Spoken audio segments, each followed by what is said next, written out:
struggle ho ai lo ai le gam zone ho la music to ngai tai sao he pathin thu kir na pata kar so do tai YouTube ka ngai tai YouTube ka ngai to kilam hin cassette ke zo le ngai ta lo ka rin no me ji artist holding a advantage moment disadvantage moment sumle pai mu na ding lang nahi masanga cassette ka na cassette si mo wa zo wa le tagi mano sa ka ate mano sa ka mo wa he tu la ya he music industry mo technology advance ya he struggle in ta face about the western gama US la Europe la intellectual property rights protection law hai isu time implementation achieve mila khachu nangin copyright bayana namo manai le among hello le the tham pen chu dang dong zu ya sumle pa ya tam pp yo liu sa the ai lo ai le liu din nei lo ai le ji la song so pp um the dan mu ma ni e ho ma he artist ho hello ai le music industry adinga challenge sama ma chu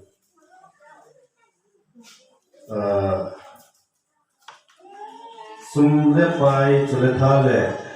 jung lungthim ketna tampi lo da album currency da wai le sumle pai pelo hela elo le amo ipa pina itho pina ulo hela hok jal ding thanong loi he mi tamu Ningam sung kibai hong dan hin kita banga min pakai na pi atalan kibai na thedinga sumle pai pat chule mungkin senga bolo hi amu ding do mulwa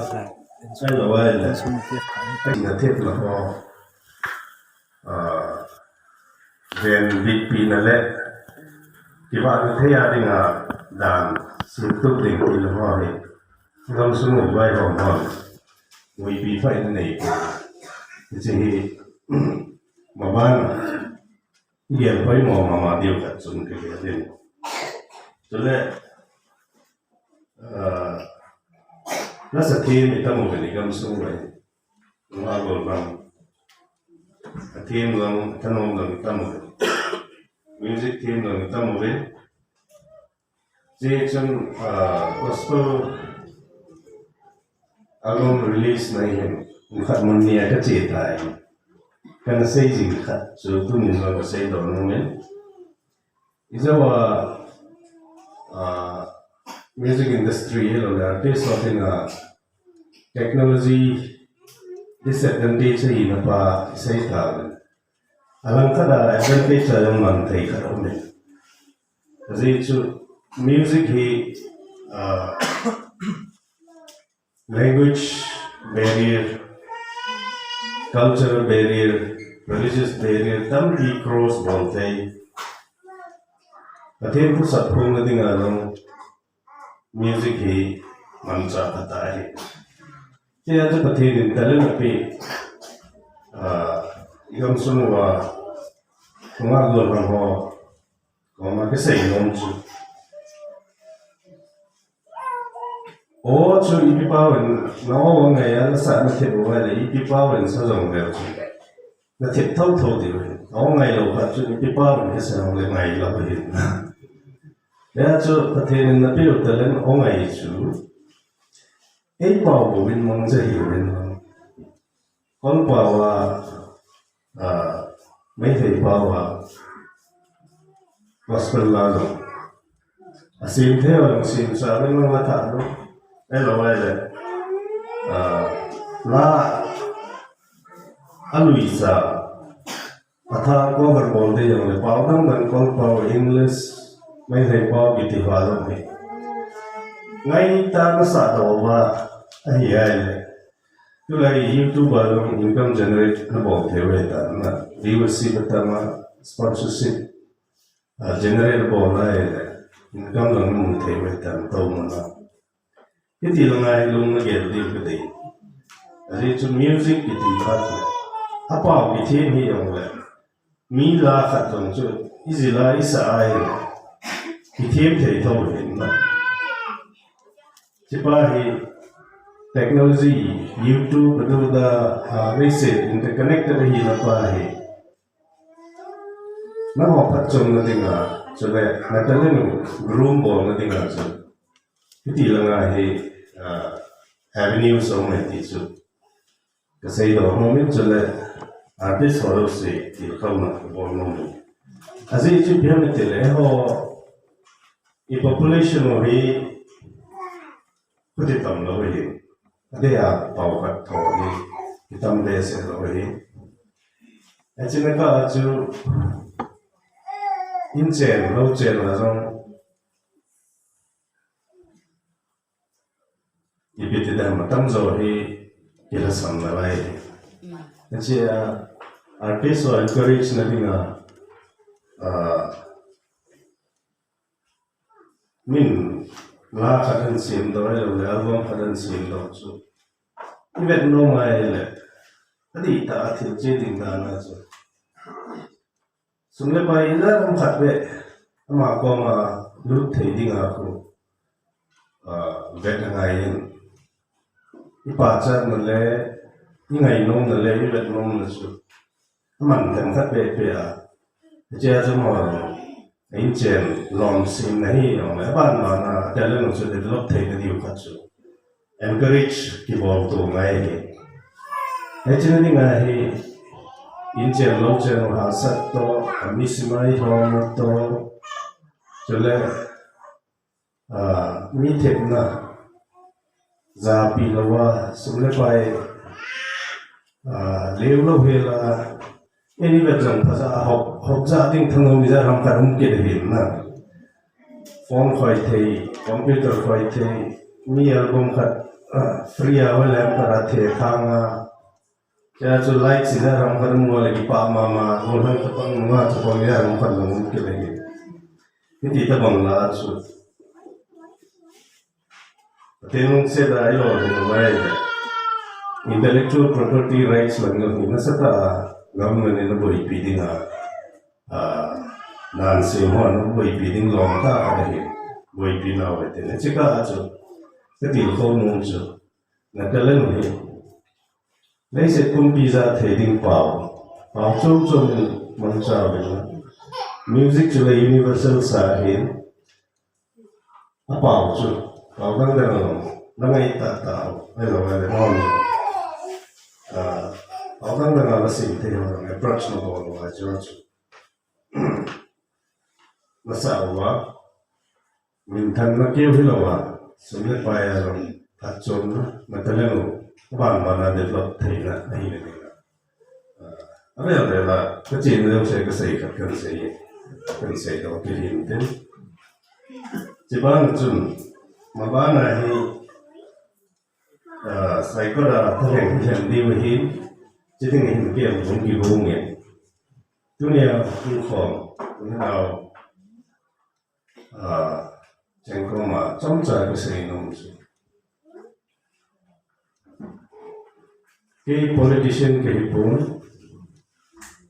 akhirnya langsung ke bayar ni siapa dia lalu bayar kantong cang langsung minunggal hitam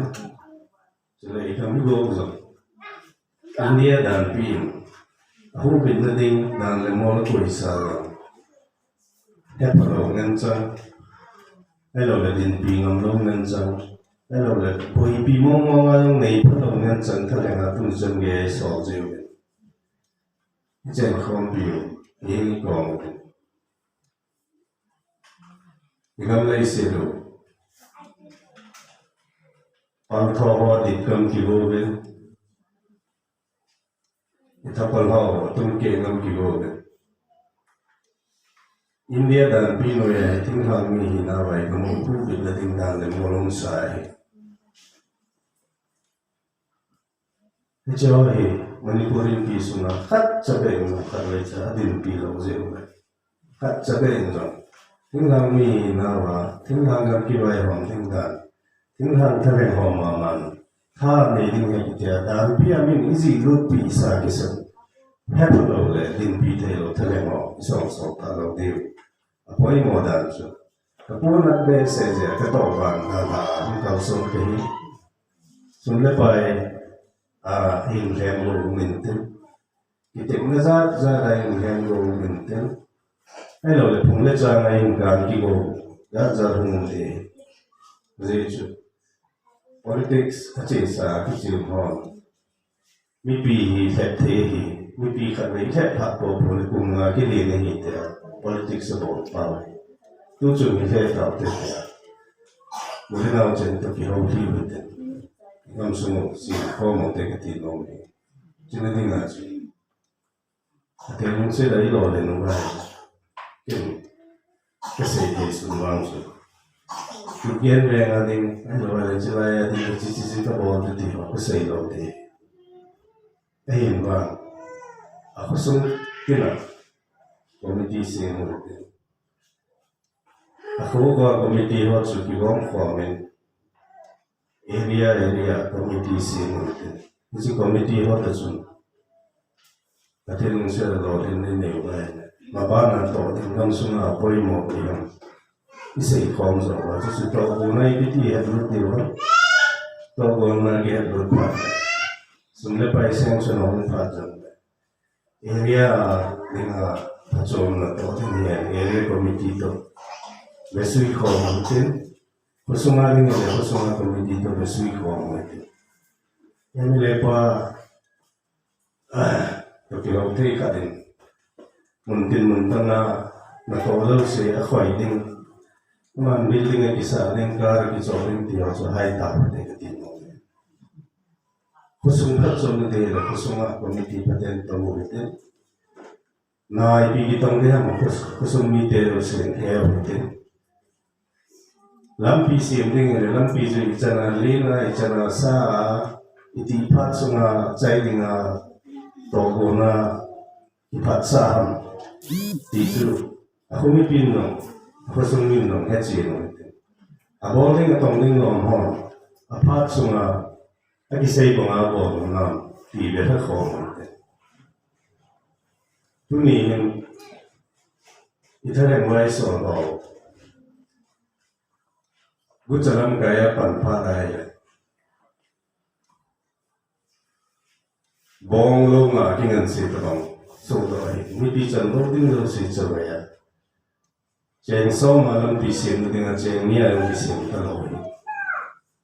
Nichike uche hipon. India ke bai hom nain pia kung som se kita mongkan tongin. India so ngasem le pai ki hopdan kantong masa na kuwandan. Parliament committee auto ministry daw siya kan bechiloben state daw siya jango ki hokdan kan bechiloben nicha kumudo kumuchi mama cha Manipur state hina azam center in agun bi jango sumle pai kum khat sungaman de ho mangchai thelo khoba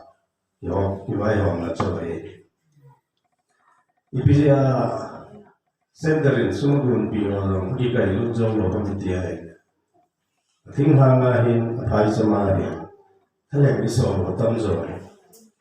sima hom manu hello le chang politics a pe team manu